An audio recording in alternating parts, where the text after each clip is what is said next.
Chilonzor va Yakkasaroy tumanlarida yirik yong'in sodir bo'ldi. Bugun 13-iyun kuni soat 10:25 da Toshkent shahar favqulodda vaziyatlar bosh boshqarmasiga Eski Chilonzor ko'chasida qurilayotgan obyekt hududida yong'in yuz bergani haqida xabar kelib tushgan.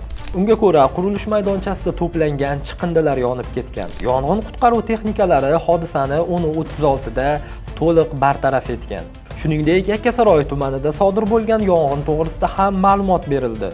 13-iyun kuni soat 10:21 da Toshkent shahar Yakkasaroy tumani Nukus ko'chasida joylashgan ko'p qavatli uyning tashqi qismi yonayotganligi to'g'risida xabar kelib tushgan.